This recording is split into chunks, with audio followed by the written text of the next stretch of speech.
Батыл Жаныбековна, биринчиден убакыт бөлүп кабыл алганыңызга ыраазычылык билдирели. Анда дароо эле суроолорго өтсөк. Мына пандемия шартында Кыргызстан чет өлкөлөрдөн, эл аралык финансылык уюмдардан бир топ каражат алууга аргасыз болду. Мына ошол каражаттын канчасы грант, канчасы кредит болуп келди? Мен негизи башынан эле токтолуп кетейин. Ошо проблема аябай орчундуу болуп атат, аябай болезненный болуп атат. Мына карыздар боюнча биз азыр эле эмес, мурун деле аябай көп талкуулар болду, көп сын пикирлер болгон. Эми чындыгында айтыш керек, биз пандемия болбосо мынча карыз деле албайт элек. Анткени эми алаканыбызды жайып эле мына акча жок, эмне кылабыз деп эле пенсия, пособие төлөбөй, мугалимдерге зарплатын төлөбөй, суу жана инфраструктура оңдобой ошентип эле жата берсе болмок. Бирок менин оюмча ал да туура эмес жол болуп атат да.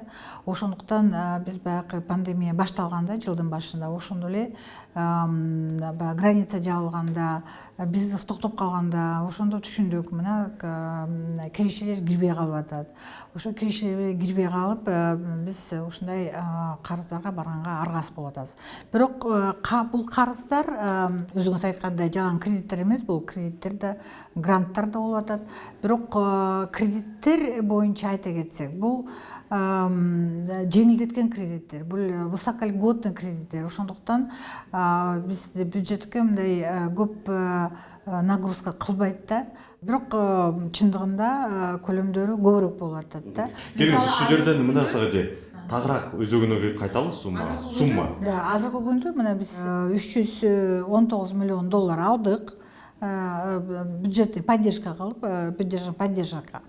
Андан тышкары мына ковидке байланыштуу биз где-то $15 миллион азыр тегерегинде уже пайдаланып баштап атабыз да. Бирок андан тышкары дагы Азиатский банк, Исламский банк ковидке арналган акча каражаттар бар. Бирок алар азыр иш жүзүгө ашырылып атат да. Азыр ошолор боюнча иштеп атабыз. Азыркы прогноздорду карасак, мисалы биз 2018 башында, жылдын башында бул тышкы карыз $4,1 миллиард эле да. Анан биз 18-19 жылдары биз аны $3,8 миллиардка түшүрдүк да. Ошентип түшүп келатканбыз, ачык айтканда да. Анан биздин максатыбыз ошондой болчу да. Тышкы карызды түшүрүп, ички карызды түшүрүп, өзү көбүрөөк мына кирешелерди таап, салык кирешелер, жанагы таможнядан кирешелер, ошолор менен өзүбүз баккандай болгонго аракет кылганбыз да. Бирок мына тилекке каршы ушундай пандемия болуп калды. Ошондуктан биз айла жок, арга жок, ошо акчаларды алып калдык да. Эми азыр биздин божомол боюнча биз жылдын аягын $4,3 миллиард сом менен бүтүргөнгө аракетибизди жумшайбыз да. Эми ошону салыштырып болсо $4,1 карыз азыр $4,3 көбөйөт.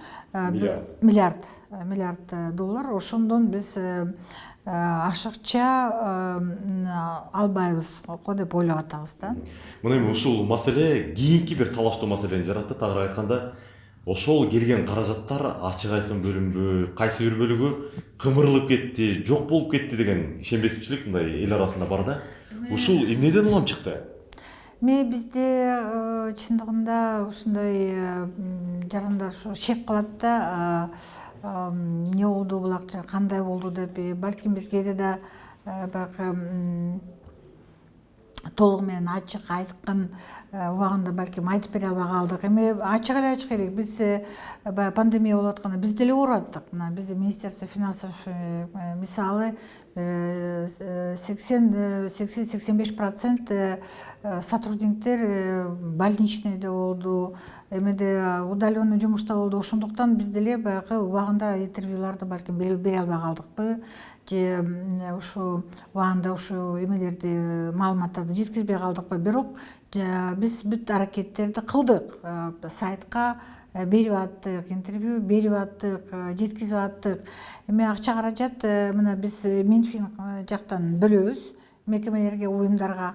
Алар андан ары берет да. Мисалы биз толугу менен бир сумманы беребиз да. Ошол эле врачтардын компенсациясын же сиздерге жанагы средства индивидуальной защиты же болбосо медикаменттерге ошолордун баарын биз бир сумманы менен жеткизебиз. Анан больницалар жерлерде өзлөрү аларды бөлөт да. Кетиңиз. Абдан эл арасында ишенбөөчүлүк күч алганда өкмөт башчы дагы, президент дагы маалыматты ачык чыгаргыла, эмне үчүн сайтка коюп койбойсуңар деген маселени бир топ талкуулап атты.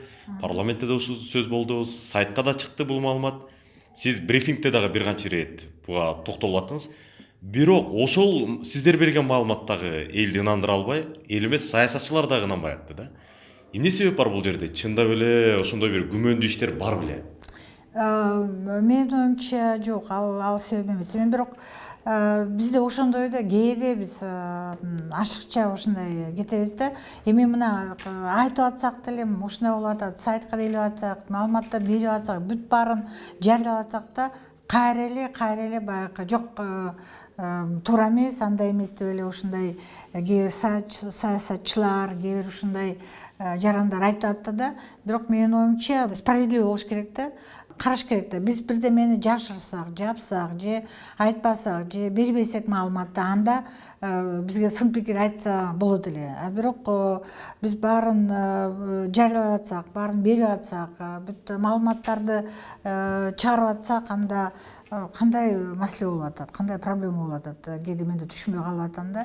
Мен биякта ачык эле айтыш керек, мына бизден түздөн түз сурасын, биз бүт маалыматтарды берип коебуз. Демек сиздер баардык маалыматты берүүгө даярбыз деп жатасыз, Абсолютно. Мына сиз өкмөт өкүлүсүз, министрсиз дегендей. Бирок ошол учурда адамдык үмүтүн алсак эми, сиз дагы эл аралап жүрөсүз, тууган урук дегендей. Ошол жөнөкөй адамдардын арасында сизге ушундай ишенбөөчүлүк айтып, өкмөт алып койду, өкмөт жеп койду, силер жок кылдыңар деген сын дооматтарды өз кулагыңыз менен өзүңүз уктуңузбу? Эми мага лично андай эч ким айткан жок. Мында мен өзүм деле баракчам бар Facebook'та, мындай сиз ушуну мындай кылдыңыз, андай кылдыңыз деген андай ой пикирлер болгон жок да. Эми мындай в общем айтып атат да, в общем ушундай болуп атат. Бирок мындай конкретно түрдө ушул жерде, мындай жерде деп айткан жок да. Көбүнчө баягы карыздарды көп алып атасыңар деген сын пикирлер болуп атат да. Мен ошого жооп бердим да. Биз ушул эле жылы карыздарды алып атабыз. Бирок чынында биз ар жылы алып атабыз да. Ар жылы эле алып атабыз, ар жылы алабыз, төгөбүз. Бул деген турмуш.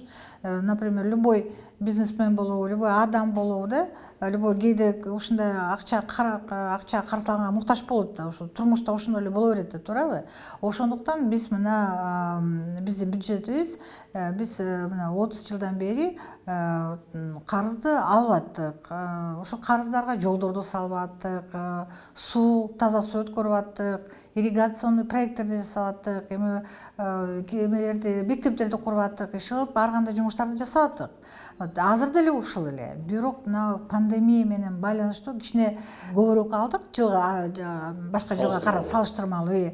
Бул бир, анан экинчиден ушул эмеге темага көбүрөөк көңүл бурулуп кетти. Түшүнүктүү. Мына ушу ар бир кыргызстандыкты түйшөлткөн маселе бул Кыргызстандын тышкы карызы жөнүндө сөз болуп келет да. Айрымдар ал тургай суммасын айтып, төрөлө элек бала мынча карыз, төрөлгөндө эле мынча карыз болот экен, биз бир тыйын алган эмесмин, бирок менин мынча карызым бар экен, аны жан башына өлгөндө мындай тиет экен деп эсептеп келишет. Кыргызстандын бүгүнкү күндө, мына бүгүн 13 сентябрь 2020 жыл, тышкы карызынын так суммасы өлчөмү канча? Азыркы күндө тышкы карыздын суммасы 4,1 миллиард доллар. Биз баягы 2018 жылы кандай баштаганда кайра эле ошол суммада болуп атабыз да. Эми туура, мен мунун баарын түшүнөм аябай. Мен деле ошо өзүм кыргыз жараны болгондон кийин ошонун баарын түшүнөм, жакшы түшүнөм. Бирок башка мамлекеттер менен салыштырыш керек да бул нерсеничи. Биз жалгыз эле баягы карыз алып төгүп жашаган жокпуз да. Башка мамлекеттер деле ошондой. Любой развитый государство алсаңар деле, развивающийся алсаңар, баары эле ошо тышкы карыз алып, аны иштетип, бирөө азыраак алат, бирөө көбүрөөк алат, аны иштетип, төлөп, ошентип эле баары эле жашап жүрөт. Ошондуктан биякта мындай проблема болбош керек да. Бирок сиз туура айтасыз, анын көлөмү ИДПга карата биздин тышкы карыз биз божомол боюнча 60%га жетет. Вот эми 60% кичине көбүрөөк, бирок бул деген баары бир долговой устойчивость көрсөтөт да. Эми биз деле канча айтсак, балким мага ишенеби ишенбейби, бирок эксперттердин мындай оценкалары бар да, мисалы анализдери бар. Мисалы Азиатский банк, Всемирный банк, башка уюмдар жасайт. Мына жакында эле ЯБР жасаган, Евразийский банк развития. Ошолордун оценкалары бар. Какова долговая устойчивость Кыргызской республики деген. Ошол оценкаларда баары эле айтып атат. Долговая устойчивость, она положительная. Кыргызстан бул акчаларды, карыздарды төлөгөнгө бүт мүмкүнчүлүгү бар. Кутулуп кеткенге кудурети жетет деп атат. Кудурети жетет. Анткени булар биринчиден бул деген баары долгосрочный. Бул деген узак мөөнөттүү. Узак мөөнөттүү, бир кыска мөөнөттүү эмес, баардыгы узак мөөнөттүү. Бул биринчиден, экинчиден бул деген высокольготный. Акчанын баасы, акчанын өзүнүн маанисин түшүнгөн киши аны жакшы түшүнөт. Бир суроо, мына сиз айтып калдыңыз, ИДПга салыштырганда тышкы карыздын көлөмү кичирээк, андай деле мындай тынчсызданбасак болот деген. Бул кичирээкпи же кичине көбүрөөкпү же көп элеби? Кичине көбүрөөк дегенчи. Кичине көбүрөөк. Аябай көп деп айта албайсыз. Анткени мамлекеттер бар, мисалы 100%, 120%, 150, кээ бирөө 200 ашат да ИДПден. Ошондуктан андай мамлекеттер деле мына жашап атат, төлөп атат. Министр айым, мына тышкы карыз маселесине келгенде, Кыргызстан тышкы карызын төлөө жагынан караганда жакынкы жылдар абдан мындай кыйналат, анын пигине жетет деп атат. Ошол эсеп кайсы жылдарга туура келет? Ушул нерсе чындыгында мына биздин мындай тынчсыздырбай атат да. Анткени мына мен негизи биз төлөбүз деп биз айтып атабыз, биз кудуретибиз жетет. Бирок мына 24-5-6 жылдары бул пик болот да төлөмдөрүнчү. Ош жерден мына иштеш керек да, кичине реструктуризация кылганга аракет кылыш керек. Анткени ушул жылдары мындай төлөөгө кичине кыйналып калышы мүмкүнбүз да. Ошол жылдары реструктуризация кылдык, анда жеңил эле өтүп кетебиз. Бирок ош жерде реструктуризация кылбай калсак, анда кичине мындай кыйналып калабыз. Анткени 26-жылдан кийин уже кичине мындай ылдыйдап түшөт да, график, негизи график боюнча. Ошондуктан ушул жылдарга биз көбүрөөк мындай Ошол сиз айтып аткан вариант ишке ашуусу канчалык ыктымал? Реструктуризация боюнча. Ошол реструктуризация боюнча, конечно, көп ишти жасаш керек. Анткени бул оңой нерсе эмес. Ким жасаш керек? Өкмөт, Минфин, биз жасашыбыз керек. Анткени ошо жыл төлөш кичине кыйыныраак келет да. Анан бул мындай жөнөкөй нерсе эмес. Биз баары эле бизге реструктуризация кылгыла десе эч ким аны жасабайт, туурабы? Жетиштүү аргумент керек, демек. Жетиштүү аргумент керек. Эмне үчүн биз муну реструктуризация кылышыбыз керек? Эмне жолдор менен, анын жолдору ар кандай болот да. Кечириз, Кыргызстандын ошондой тажрыйбасы барбы буга чейинки эгемендүүлүк тарыхында? Биздин тажрыйбабыз бар. Биз 2000-жылы баягы Парижский клубка барып, ошондой реструктуризация кылганбыз, списание да кылганбыз, реструктуризация кылганбыз. Бирок ошо адистер азыр мына пенсияга кетип, азыр иштебейт, же болбосо башка мамлекеттерге кетип калды, же башка уюмдарга кетип калды. Мындай азыр ошондой баягы ошол жумуштарды алып барган специалисттер азыр жок болуп атат да. Вот азыр уже башка поколение келди да, алар ошондой тажрыйбасы жок. Ошондой курам чогулабы эми? Эми ошондой курам биз чогултуп атабыз, ошондой группаларды түзүп атабыз. Ошолорду ошо бул деген чоң иш, көп переговор болот, көп даярдык кылыш керек. Ошолорго биз азыр мындай өзүбүздүн даярдыгыбызды көрүп атабыз. Такай болбосо дагы маал менен кайсы бир саясатчылар же экономисттер дефолт тууралуу кеп кылып калышат. Бул канчалык ыктымал нерсе? Эми дефолт бул, мен кээде таң калам, кайсы оценка менен дефолт деп айтып атышат. Эми дефолтту баарыңар түшүнөсүңөр, бул деген өкмөт баягы өзлөрүнүн милдеттери менен аткара албай калганда, вот ошондо дефолт деп саналат да. Бирок мына азыркы күндө мына пандемиянын пики да болуп кетти, туурабы? Канча чыгым болду мына здравоохранение тармагына, бирок биз бүт эмгек акы, пенсия, пособие баарын убагында төлөп, бир күн эч мындай отставание, задержка болгон жок. Андан тышкары биз жолдорду да оңдоп атабыз, таза суу өткөрүп атабыз.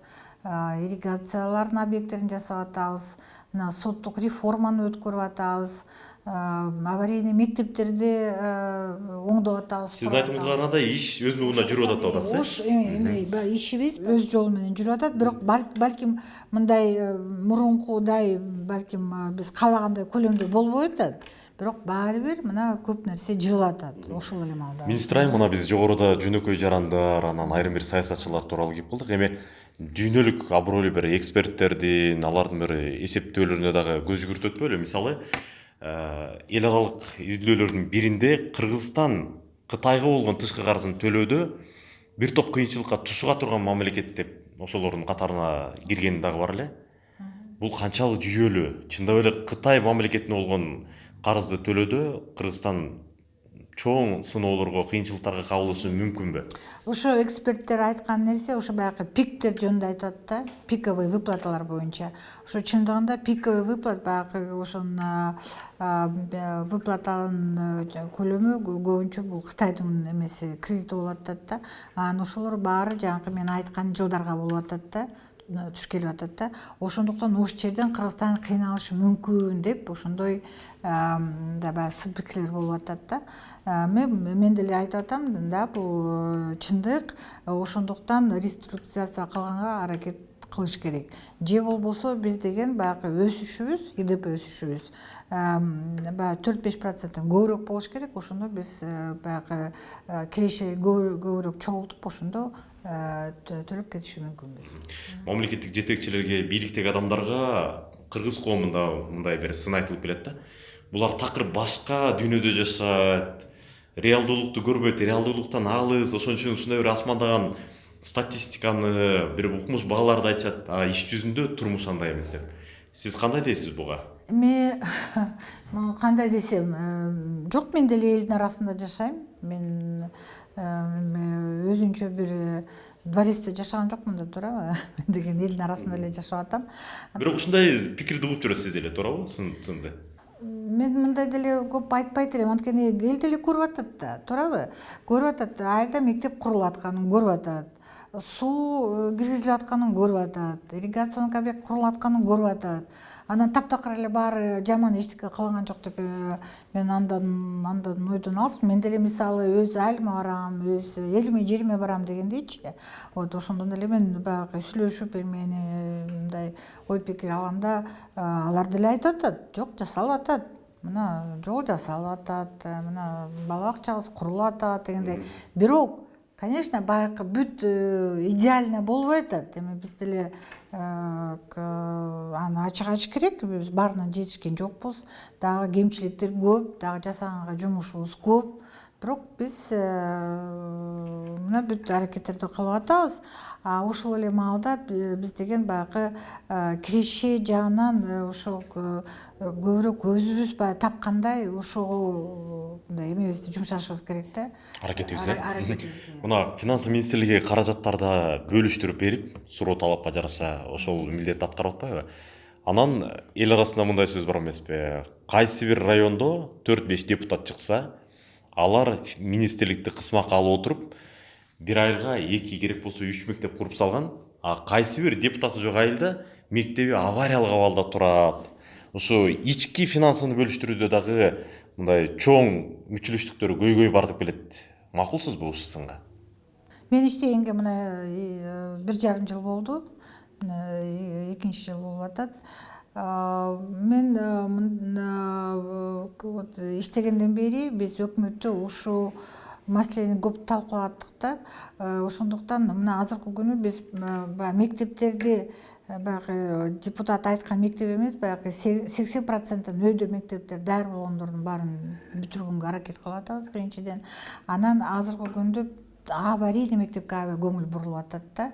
Кечирисиз, мектепти мисал жөнүндө мисал катары эле алсак, ошол кайсы райондон же кайсы аймактан депутат көп болсо, өз районуна мындай оп тартып кетип атат, каражаттын көбүн бөлдүрүп кетип жатат деген сындарга жок, кандай дейсиз? мен мына айтып атпаймынбы, мен мурун кандай болгонун билбейм, бирок мына азыркы күнү биз мындай чечимге келип атабыз да, мектеп мына 80% уже даяр болуп калса, аны бүтүрүш керек да, таштабай. Мисалы, балким мага депутат келип, давай бул менин мектебимди бүтүр десе, жок, биз ага карабайбыз. Биз мына кайсы мектеп 80% өйдө уже даяр болуп калса, ошону бүтүргөнгө мына биз ошондой чечимге келип бүтүрүш керек депчи. Бул биринчиден. Экинчиден, аварийный мектептерди, первую очередь ошо аварийный мектептерди мына бүтүргөнгө биз азыр бүт аракетибизди жумшап атабыз да. Именно аварийный мектептерге. Дарыгерлер, анан мугалимдер, ошол эле пенсионерлер, жөлөк пул алгандар айлык акысын, жөлөк пулдарын убагында эле алабы? Же кандай болот деген суроо дагы деле мындай күн тартибинде турат да. Мага мындай эч ким кайрылган жок, Минфинге эч мындай кат келген жок, биз убагында алган эмеспиз дегенчи. Мисалы, мына мугалимдер бүт баарын убагында алышты, отпускнойлорун, эмгек акысын баарын убагында алып атты. Эмелер, пенсионерлер эмелерин жанагы пенсияларын баарын убагында алып атышты. Пособие да убагында берилип атты. Эми балки, мисалы, мен бир интернеттен көрүп калганмын, бир айылда жанагы почта убагында жумушка келбей калыптыр. Анан ошонун эсебинен тиги убагында албай калышыптыр да. Бирок ал бизден эмес да, ал тиги ошо местный почтальондон болуп атат да. Же болбосо биз баарын убагында берип атабыз. Баягы биздин кайсы эме болсо, убагы болсо, ошол убакта биз түздөн түз эле берип атабыз. Мисалы, Минфинге эч мындай претензия болгон жок. Мына сиз айтып калдыңыз, мен андай уккан жокмун деп. Мен аты жөнүн атабай эле коеюн, бирок мектеп директорлорунун бири кат жазып бизге да кайрылды эле. Буга чейин албетте пандемия абдан күчөп турган учурда кайрылган, акчабызды ала албай атабыз, эс алууга чыгышыбыз керек эле, пландарыбыздын баары өзгөрүп атат деп. Мына ушул эле мындан бери 3 ай мурун, ооба. Ушул сыяктуу көрүнүштөр бир эле мектепте болгон жок болуш керек. Андан башка мугалимдер да кайрылып атты. Анда аны ош жерден бери тартыш керек да. Ошо директорго барып, ошо кайрылган директорго ош жерден караш керек да. Анткени биз Минобразованияга беребиз да. Мисалы, Минфинчи, каржы министрлиги. Биз Минобразования беребиз, а Минобразование ош жерден таркатат да. Доллардын курсу өсүп жатканы баарыбызга белгилүү. Ушунун өзү тышкы карыздарды төлөөдө канчалык кыйынчылык алып келет жана канчалык тынчсыздандырат? Биз мындай график түзүп карадык да. Мына график түзүп карасак, мисалы, биз баягы 2011-жылдан баштап, эми бир 9-жылда алдык да. 10-11 жылдан беричи. Мына биздин международный резервтер ошо жылдары, мына 2010-жылы мисалы 2,2 эле, 2018-ге чейин мына 2,1 бүтүн болуп, миллион доллар болуп, миллиард доллар болуп, ушул көлөмдө эле калып атат да. Ошол эле мезгилде биздин тышкы карыз аябай өсүп кетет да. Мына 2 миллиард 8, анан 4 миллиардга чейин өсүп кетет. 4,1 дебедим белем, ошо өсүп кетти да. То есть резерв, биз международный резерв азайып атат, карызыбыз көбөйүп атат. Мына азыркы күндө мен айттым, карызыбыз да көбөйүп атат, бирок международный резерв да көбөйүп атат. Биз баягы карыз алганда келишимдердин негизинде акча каражат бияка түшкөн эмес да. Баягы жумуштар жасалган, консультация берилген, ар кандай мындай жумуштар жасалды, бирок акча каражат Кыргызстанга түшкөн эмес. Бирок азыркы күндө биз кредит алганда акча каражат бизге түшүп атат. Анткени ошо Кыргызстандын өзүнө түз түшүп атат. Түздөн түз түшүп атат да. Анан ошолор баягы кайра эле биздин мына международный резервде топтолуп атат да. Ошондуктан бул деген мына бул ошо акча каражатты биз өзүбүз пайдаланып атабыз да. Ошондуктан биз муну эсепке алып, баягы тобокелчилик деп туруп, биз атайын резерв кылабыз да. Ошо курска жараша, биздин өзүбүздүн оценкаларга жараша, эксперттер менен кеңешип, жана бизде мындай Финпрок деген программа бар, ошолордун негизинде, ошолордун баарын учетко алып туруп, биз мындай кичине резерв кылып коебуз да. Дагы бир тактап кетеличи, мына сиз айтып калдыңыз, 2018-жылдардын башында Кыргызстандын тышкы карызы 4 миллиард 100 миллион долларды түзгөн. Кийин андан кыйла кыскарган. Пандемияда алууга аргасыз болдук, кайра бирок ошол эле 4 миллиард 100 миллион дегенден ашкан жокпуз деп атасыз, азыркы күнү. Азыркы күнү. Бирок болжол менен биз 4,3 миллиардка барыш мүмкүн болуп атат да. Демек, азыр жыйынтыктап айтканда, Кыргызстандын тышкы карызынын көлөмү 2018 жылдагы эле барабар экен да, мындай айтканда, туурабы? Ооба. Убакыт бөлгөнүңүзгө чоң рахмат, ыраазычылык билдирели.